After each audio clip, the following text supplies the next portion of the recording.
कोट्यवधी श्रमिक असणाऱ्या भारत देशात संघटित असंघटित उद्योगधंद्यात काम करणाऱ्या कामगार कर्मचाऱ्यांना कामगार कायद्याचे लाभ व त्याचे न्यायिक अधिकार मिळवून देण्यासाठी 30 मे 1970 साली सेंटर ऑफ इंडियन ट्रेड युनियन्सची स्थापना करण्यात आली.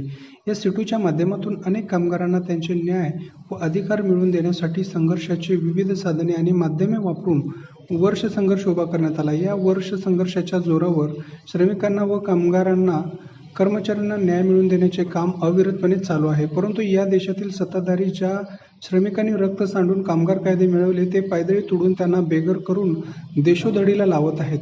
वास्तविक जगण्या मरण्याची लढाई सुरू असताना जाती धर्माचे विष समाजात पेरून त्यांना त्यांच्या मूळ प्रश्नापासून परावर्तक करून माथी भडकवण्याचे काम सरकार करत आहे. परंतु कामगारांनी एक होऊन याविरुद्ध वर्ग संघर्ष अधिक तीव्र केला पाहिजे, कारण तो आपला आत्मा आहे, असे प्रतिपादन ज्येष्ठ नेते माजी आमदार कॉम्रेड नरसाई आडम यांनी सिटूच्या 55व्या वर्धापन दिनाच्या अभिभाषणात व्यक्त केले. गुरुवार दिनांक 30 मे 2024 रोजी सिटूचे मध्यवर्ती कार्यालय दत्तनगर येथे सिटूचा 55वा वर्धापन दिन सिटूचे राज्य महासचिव कॉम्रेड M.H. शेख यांच्या नेतृत्वाखाली ज्येष्ठ नेते कॉम्रेड आडम मास्तर यांच्या हस्ते सिटूचा लाल झेंडा फडकवण्यात आला. यावेळी संपूर्ण कार्यालय परिसर व वस्ती परिसरात लाल झेंडे बांधून सजवण्यात आले होते. जगातील कामगारांनो एक व्हा, कामगार कायदे लागू करा, 4 श्रम संहिता रद्द करा, सिटूचे वर्धापन दिन चिरायू हो, सर्वांना रोजगार मिळाला पाहिजे, किमान वेतन मिळाले पाहिजे, कामगारांना सामाजिक सुरक्षा लागू करा, कामगारांवरील न्याय अत्याचार हाणून पाडा, सरकारची दडपशाही चालणार नाही, सिटू जिंदाबाद, इन्कलाब जिंदाबाद अशा अनेक गगनभेदी आवाज घोषणा देऊन सारा परिसर दुमदुमून गेला होता. तदनंतर सर्व श्रमिकांना खाऊ वाटप करण्यात आले. यावेळी पुढे बोलताना आडम म्हणाले की सोलापुरात आपल्या सिटूचे हजारो कामगार कर्मचारी सदस्य आहेत. लढाऊ जनता आपल्या सोबत आहे. नुकतेच लोकसभेची निवडणूक पार पडली असून 4 जून 2024 रोजी देशात सत्तांतर होण्याची चिन्हे आहेत, असे देखील त्यांनी यावेळी नमूद केले. लाखो रुपये घेऊन आले,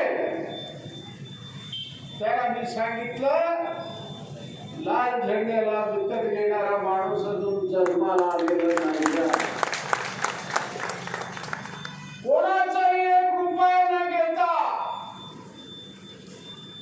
कार्यकर्त्यांनी जे स्वाभिमान दाखवलं,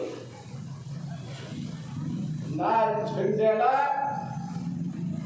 तुम्ही खरी सलामी दिली या लोकसभेच्या निवडणुकीमध्ये. आता आपल्या पुढे दुसरं आव्हान येणार आहे. मी परवा मुंबईला गेलो, काही IAS अधिकाऱ्यांनी मला सांगितलं 22 ते 26 ऑक्टोबरच्या दरम्यान महाराष्ट्राची विधानसभेची निवडणूक होण्याची शक्यता आहे. आपल्याला इंडिया आघाडी जागा सोडेल या भ्रमावर राहू नका. आतापासून यावेळी नसीमा शेख, रंगप्पा मरेड्डी, शेवंताताई देशमुख, सुनंदा बल्ला, युसुफ शेख, सिद्धप्पा कलशेट्टी, शंकर म्हेत्रे, विल्यम ससाने, नरेश दुगाने, दाऊद शेख, दीपक निकंबे, सनी शेट्टी, अमित मंचले, वीरेंद्र पद्मा, सलीम मुल्ला, वसीम मुल्ला, बाबू कोकणे, किशोर मेहता आदींची उपस्थिती होती. सदरील कार्यक्रमाचे सूत्रसंचालन व आभार प्रदर्शन ॲडव्होकेट अनिल वासम यांनी केले.